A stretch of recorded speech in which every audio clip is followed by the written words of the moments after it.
A ideia, para quem chegou atrasado, o professor fez uma exposição ontem numa reunião de governo aqui nessa sala sobre a questão do clima. Ele é físico, é da USP, e eu achei muito interessante trazer para vocês a apresentação que ele fez para nós. Ele sintetizou, não vai demorar o tanto de tempo que nós fizemos ontem. Depois a Marina e a Nízia falam, depois aí o Barroso fala e fala quem quiser falar daqui para frente. Tá bem? Vamos lá, então. Professor Paulo Eduardo Atacho Neto. Bom, presidente, agradeço o convite para trazer um tema tão relevante e importante para a discussão, para esse plenário. E, basicamente, nós estamos aqui nessa sala discutindo por causa deste gráfico, que é que as emissões, apesar do Acordo de Paris, apesar da ciência há mais de 50 anos alertar que a humanidade está indo para uma trajetória perigosa do ponto de vista de mudança do clima, essencialmente as concentrações de gás de efeito estufa continuam a aumentar. Estamos emitindo cerca de 62 bilhões de toneladas a cada ano de gás de efeito estufa para a atmosfera. Então, tá legal. Isso. Bom, então, basicamente, estamos aqui, a maior parte dos gases de efeito estufa é dióxido de carbono, e, basicamente, o Brasil é o 7º maior emissor de gases de efeito estufa. Stucker, do jeito que está colocada essa televisão, só vocês conseguem ver e o pessoal da direita. A esquerda não consegue ver. Então, a esquerda também tem olhos e ela quer enxergar. Está perfeito agora? Barroso, tá bom? Tá bom. Está ótimo. Tá bem?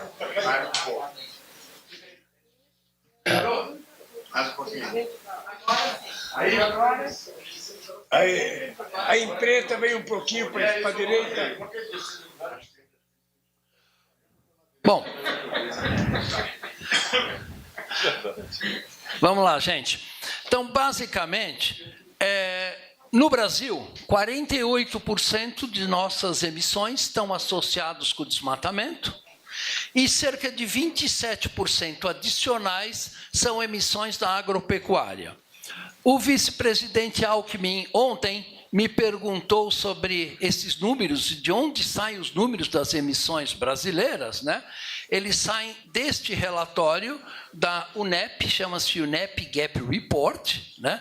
Já peguei o e-mail, vou mandar para a sua assessoria, que coloca que, do ponto de vista de emissões totais de gás de efeito estufa, o Brasil é o 7º maior emissor.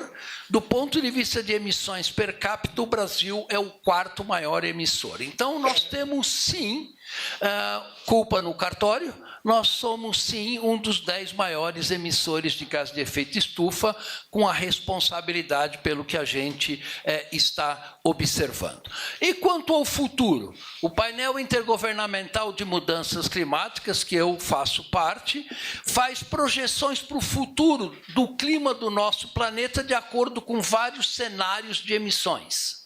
Num cenário de emissões que continuaríamos a emitir como estamos fazendo hoje, sem nenhuma, basicamente, redução, o planeta pode se aquecer, em média, 4,3 graus Celsius. Num cenário de implementação do Acordo de Paris, razoavelmente mediano, um cenário de 3,7 graus de aquecimento, e o Acordo de Paris implementado de uma maneira muito rigorosa, um aumento de temperatura de 2,8 graus Celsius. Então, vejam a gravidade da situação que nós estamos levando não só o planeta, mas também o Brasil, porque, do ponto de vista da distribuição geográfica deste aquecimento, num planeta 3 graus mais quente, as regiões continentais se aquecem mais do que as regiões oceânicas. O oceano é 75% da área do nosso planeta, e no caso de um cenário de 3 graus, o Brasil se aqueceria da ordem de 4 graus a 4,5 graus de temperatura em média. isto vai ter um impacto enorme sobre os nossos ecossistemas, sobre a quantidade de chuva, sobre a saúde da população e assim por diante. Mas o clima, além de ser temperatura, também temos alteração no padrão de chuva. E aí é que é uma questão chave para o Brasil, com uma economia que basicamente depende do agronegócio. Os modelos climáticos prevêem que a parte central e a parte da Amazônia vai ser muito mais seca do que ela tem sido nos últimos 30, 40, 50 anos, né? E vai chover mais no sul do Brasil, Rio Grande do Sul, Florianópolis, Santa Catarina e assim por diante. Então, vejam que um cenário onde redução de precipitação de 30% a 40% na área do Cerrado, onde hoje temos o agronegócio estruturado, está sendo previsto por basicamente todos os modelos climáticos. Isso também é previsto pela Embrapa, né? Isso daqui é uma publicação da Embrapa de 2019, que mostra desde a década de 80 o avanço das regiões com alto índice hídrico ou muito alto índice hídrico. Veja o que acontece nessa década, essa região atingindo Tocantins, Goiás, Mato Grosso, e na próxima década atingindo até a região de Rondônia. Então, oi? Alto déficit hídrico, muito alto déficit hídrico ou alto déficit hídrico. Então, o que a gente observa é que o Cerrado e a Amazônia já estão se tornando mais secos, né? Um dos eventos que associa com essas queimadas. Análises do MAP Biomas Água, né? Feitas recentemente, mostram que 76% dos municípios do Cerrado perderam superfície de água nos últimos 30 anos, sendo que uma fração grande deles perderam até 75% da água. Então, isso são dados de várias fontes diferentes, de resultados de modelagem, resultados de medidas, e todas convergem para a mesma questão. Outro aspecto das mudanças climáticas globais é o aumento de eventos climáticos extremos, como nós vimos no Rio Grande do Sul, como estamos vendo com a seca de 2023 e 2024 na Amazônia, e eles já aumentaram por fator 4 desde a década de 80 do século passado, né? E eu enfatizo que isso é muito bem previsto pela ciência, porque o relatório do painel brasileiro de mudanças climáticas que fizemos em 2011 já mostrava que o Rio Grande do Sul era uma região que poderia sofrer muito mais eventos climáticos extremos e grandes cheias, e que é efetivamente o que a gente está observando agora, né? Mesmo se você vai para uma escala urbana, nós temos que cuidar das nossas cidades, né? Você vê que a cidade de São Paulo, a precipitação está aumentando levemente, desde 1935, mas o número de dias de chuva que chove mais de 100 milímetros, ou seja, uma chuva muito forte, multiplicou por 4 nesse período. Então, quando chove, chove muito mais intenso, o que é ruim para as cidades, é ruim para a agricultura e é ruim para os ecossistemas, né? Bom, e o futuro dos eventos climáticos extremos, né? Os modelos climáticos prevêem que um evento que ocorria a cada 50 anos no início do século passado vai se tornar 39 vezes mais frequente e vai ser 5 vezes mais intenso. Então, basicamente, o que a gente está observando, esse crescimento de eventos climáticos extremos, e é importante perceber, nós estamos vendo o início deste processo. Ele vai se agravar conforme o aquecimento vai se agravando, e o nosso país tem, obviamente, que se preparar para isso, né? Falando um pouco da questão amazônica, né? A Amazônia é chave para a questão das mudanças climáticas por várias razões. Uma delas é que as emissões de gás de efeito estufa por queimadas da Amazônia alimentam o aquecimento global. mas, mais recentemente, temos tido muitos dados da ciência brasileira de que o aquecimento global está trazendo uma degradação do ecossistema amazônico, e isso é importante porque a Amazônia contém 120 bilhões de toneladas de carbono armazenado naquele ecossistema, e se uma fração desse carbono for para a atmosfera, aqueles cenários que nós vimos do IPCC podem se tornar muito mais importantes e mais drásticos, né? Isto foi capa de uma revista importante, capa da revista Nature, a revista mais importante de ciência do mundo, feito por brasileiros, que mostra que uma transição crítica do ecossistema da Amazônia não está muito longe, né? Carlos Nobre também fala isso há 10, 15 anos, e basicamente a transformação da floresta em um ecossistema diferente do que ela é hoje não está muito longe. Esse trabalho prevê que na década de 40, 50, um evento, essa transição crítica pode vir a ocorrer, né? E no caso da Amazônia, nós temos um mosaico de terras, né? Desde terras indígenas, unidades de conservação e, particularmente, florestas públicas não designadas. E uma das maneiras da gente proteger a floresta é destinar esses 50 milhões de hectares de florestas públicas, basicamente, para a conservação. E, com isso, a gente diminuir este processo de degradação na Amazônia. Outra questão importante é que nós temos que juntar cada vez mais a questão da perda da biodiversidade com a mudança climática, porque até alguns anos atrás, a perda da biodiversidade, o principal driver disso, a principal razão, era a mudança de uso do solo, mas atualmente já é a mudança climática mais responsável pela extinção de muitas espécies dos quais nós dependemos criticamente para a nossa sobrevivência. Então, a questão da integração da biodiversidade com a mudança climática é importante. E, por último, eu acho que é fundamental falar da questão da saúde, né? Não só da saúde humana, porque a visão mais moderna da saúde olha a saúde humana em conjunto com a saúde dos ecossistemas, em conjunto com a saúde dos animais e em conjunto com a nossa saúde. Então, o Ministério da Saúde tem vários programas nesta direção e isso é absolutamente fundamental para garantir a nossa sobrevivência. Bom, e para finalizando, algumas questões, algumas verdades inconvenientes, como a gente costuma colocar. Primeiro, é impossível, com as emissões atuais, limitar o aquecimento em 2 graus Celsius.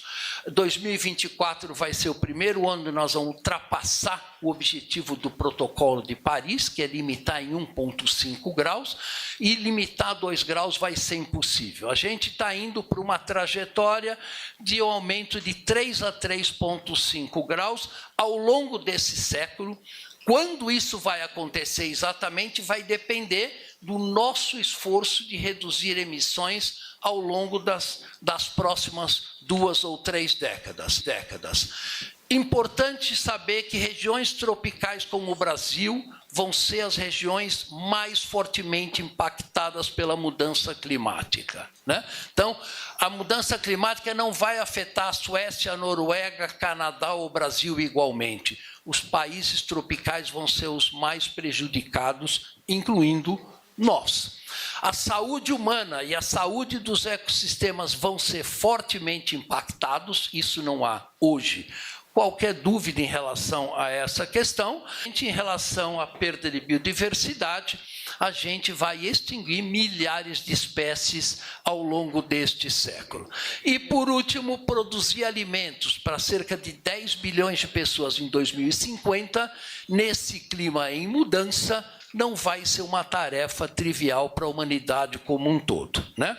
Bom, e falando das oportunidades únicas que o Brasil tem, primeiro, o Brasil é o país que tem a maior possibilidade de redução de gás de efeito estufa. Lembra, 48% das nossas emissões vêm do desmatamento, de uma maneira muito rápida, de uma maneira muito eficiente, com custo baixo e com muitos co-benefícios de preservação da biodiversidade.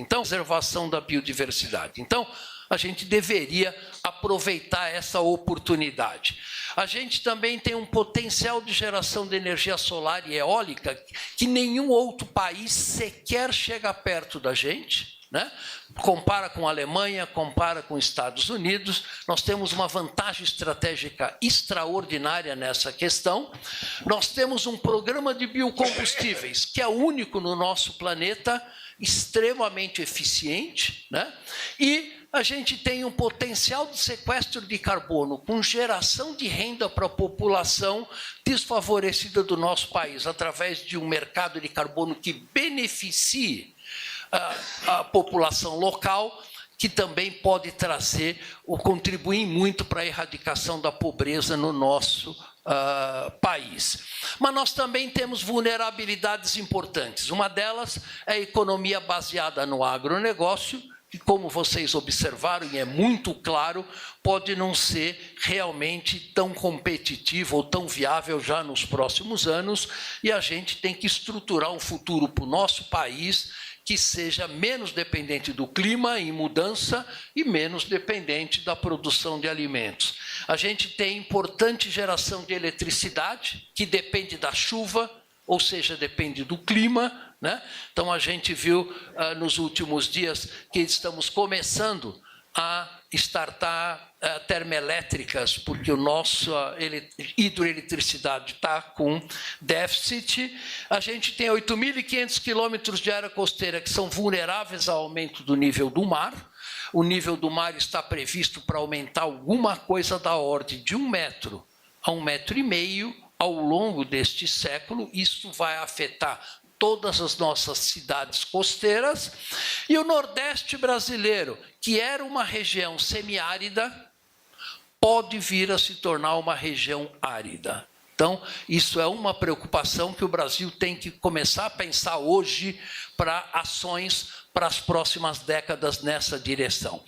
E, finalmente, alguns possíveis caminhos que a gente pode tomar para minorar essa questão. Primeiro, eliminar o desmatamento da Amazônia e dos demais biomas, né, até 2030, e isso inclui eliminar todos os desmatamentos legais e ilegais. E é importante lembrar que o Código Florestal foi feito e desenhado, né, em conjunto com o Congresso Nacional antes de termos essa situação atual de emergência climática. Então, a gente tem que começar a pensar nessa nova realidade do clima que se coloca, talvez refazendo o Código Florestal.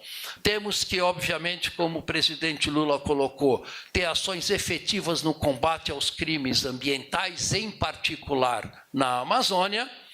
A gente tem que seguir uma trajetória, né, temporal de basicamente acabar com a exploração de petróleo no Brasil e usar esse protagonismo na COP30 e nas próximas COPs, para pressionar os demais países aí nessa mesma trajetória, porque senão isso só vai intensificar as questões que a gente colocou.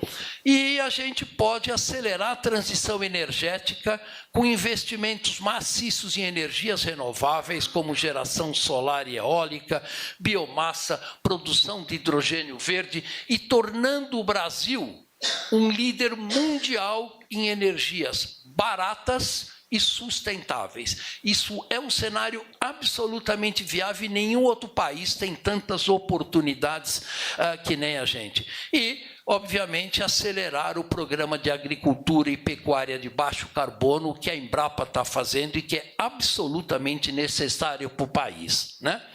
Então, basicamente, a gente também pode investir fortemente em estratégias de adaptação climática. Como vocês viram, nós temos vulnerabilidades importantes na Amazônia e em várias outras regiões. Temos que se adaptar ao novo clima. O clima já mudou e vai continuar mudando nos próximos anos e nas próximas décadas, e tendo a redução de desigualdades sociais e eliminação da pobreza como aspecto central destas estratégias de adaptação. Também temos que estruturar, como foi proposto, a autoridade climática, na coordenação, regulação e fiscalização de ações integradas entre instituições de Estados a nível federal, estadual e municipal. Quer dizer, não vamos imaginar que só com estratégias a nível federal nós vamos resolver um problema desse tipo. O engajamento dos municípios e dos estados é essencial. Temos também na questão de economia, fortalecer a ação dos agentes financeiros, como o Ministério da Fazenda, BNDES, criando mecanismos de investimentos robustos e verificáveis na economia verde, transformando a nossa economia numa economia muito mais sólida, muito mais sustentável, muito mais resiliente às mudanças climáticas. Esse é um ponto também muito importante. Como fazer isso? Transformando cadeias produtivas, como a gente tem visto recentemente o ministro Haddad e o Aloysio Mercadante propondo iniciativas nessa área. Temos que investir na ciência de adaptação e mitigação climática. Isso também é fundamental para a gente poder encontrar as melhores saídas para o Brasil. Porque nós vamos ter que encontrar as nossas próprias saídas, porque soluções lá fora não servem para o Brasil. Adaptação na Noruega, adaptação na Nigéria, não serve para o Brasil. Nós vamos ter que desenvolver a nossa ciência para se adaptar ao novo clima. E, por último, reforçar em muito, quer dizer, não é aumento de 10%, 20% ou 50%, ou seja, dobrar ou triplicar o orçamento de agentes críticos nesse processo, que significa IBAMA, Previfogo, ICMBio, CEMADEM, INPE, institutos do MCTI, para que a gente possa encontrar as nossas soluções o mais rápido possível, para que esses órgãos possam ter condições de auxiliar o país nessa trajetória. Hoje, com os orçamentos muito baixos que eles têm, poucos têm condição efetiva de fazer isto, E é importante lembrar que o Brasil é signatário dos 17 Objetivos de Desenvolvimento Sustentáveis, dos quais o objetivo 13, que é a ação contra a mudança do clima, é chave para a gente atingir a redução da pobreza, é chave para a gente reduzir a disponibilidade de água e disponibilidade de alimentos. Então, quase que nenhum dos demais 16 ODS podem ser cumpridos sem um clima estável. E eu deixo uma mensagem de que, como humanidade, é fundamental a gente evitar um colapso do sistema climático global, e esse colapso pode não estar muito longe, E o Brasil, com a sua localização tropical, é um dos países que vão mais ser afetados pelas mudanças climáticas, e a gente tem que preparar a nossa sociedade para isso. Obrigado pela atenção, gente.